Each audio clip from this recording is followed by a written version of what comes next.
Oikeinpa hyvää tiistaita. Talvi yllätti transitmiehen. Napapiirillä tuli lunta yön aikana. Mutta eipä siitä, mennään videon pari.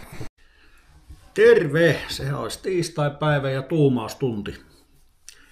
Viime viikolla puhuttiin palautteesta ja palautteen vastaanottamisesta ja että miksi se on niin perketin vaikeaa. Mietin, että mistä minä nyt haluaisin puhua, niin minähän puhun siitä, että mikä minua sattuu milloinkin mietityttämään, että minä en suunnittele eikä käsikirjoittele mitään. Minä puhun silloin, kun siltä tuntuu ja kuvaa silloin, kun siltä tuntuu. Niin nyt mulla on noussut semmoinen mietintämyssy päähän semmoisen asian kanssa, että YouTube-tilaajat ja tilaajamäärä ja miksi ihmiset ei välttämättä tilaa kanavaa.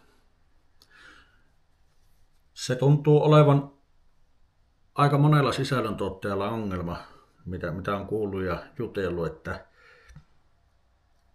katselumäärät ei vastaa tilaajamääriä. Eli mullakin on semmoinen tilanne, kun muutama video on tänne roikassut, että katsojia on moninkertainen määrä verrattuna tilaajiin ja jopa palaavia katsojia on isompi määrä verrattuna taas tilaajamäärään.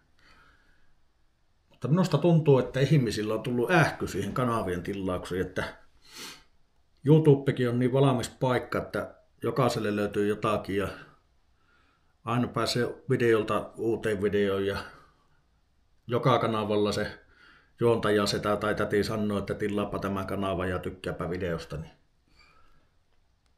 jossakin vaiheessa ihminenkin kyllästyy siihen, ettei paina sitä tilausnappia tai tykkäysnappia. Mutta ja minä ajattelen se ehkä niin, että kun on näitä isoja kanavia Suomessakin, milloin niin puhutaan jo lähemmäs 100 000 tilaajasta, saattaa olla enempikin, 200 000 ja muuta, niin nehän on niin valmiita kanavia, että sinne niin uuden katsojan on tosi vaikea päässä matkaan. Eli minun ajatushan on se, että YouTube-kanava on vähän niin kuin yhteisö, että siihen, että jos minä jonkun kanavan tilaan, niin minä haluan sitten olla osa sitä yhteisöä ja olla vuorovaikuttamassa siihen sisältöön. Eli esimerkiksi jos on kanava, jolla on justi 10 000 tai jopa 100 000 Suomessa iso määrä niin katselijoita, niin eihän semmoinen sisällöntuottaja välttämättä kerkiäisi vastaille niihin kaikkiin kommentteihin. Tai sitten niillä on joku palkattu henkilökunta niihin vastailemassa. Mutta itse ajattelin oman kanavaa sillä lailla, että minä haluaisin luoda semmoista yhteisöä. Kaikki on tervetulleita ja jos kommenttikentää läräyttää jotakin, niin ihan varmasti saa multa henkilökohtaisesti sen vastauksen. Ja minä kuvailen tätä niin omiksi huviksi. Minä en oikeastaan tavoittele mitään, minä en käsikirjoittele mitään tosiaan, että minä kuvaan silloin, kun siltä itsestä tuntuu. Että jos nyt haluat olla osa jotakin yhteisöllisyyttä ja olet tätä videota tähänkin asti katsonut, niin paina sitä tilanappulaa. Just äsken sanoin, että kaikki sanoo niin, mutta minä esittelin vähän näitä omia pointteja siihen, että miksi ihmiset ei välttämättä niin enää tee. Että toki varmaan 20 vuotta sitten, kun YouTubekin on tullut, mitäköhän se on vanha, en edes tiedä, niin silloinhan se on ollut helppo sanoa, että painat tilanappulaa, niin ihan sitä. Mutta nyt kun kanavia alkaa olleen niin aivan käsittämätön määrä ja tyyli joka toinen tekee videota YouTubeen, niin se on sitten vähän vaikea.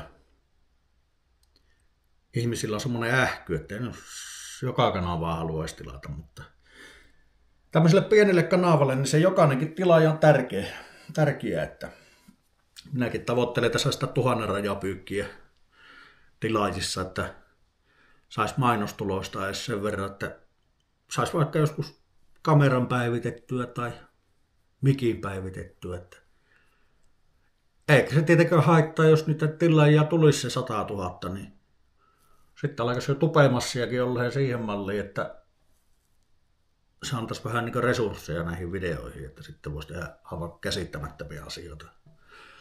Mutta siihen se perustuu. Mutta mulla on semmoinen asiakaslupaus nyt niille, jotka minua katsoo, että minä tulen aina pysymään aitona.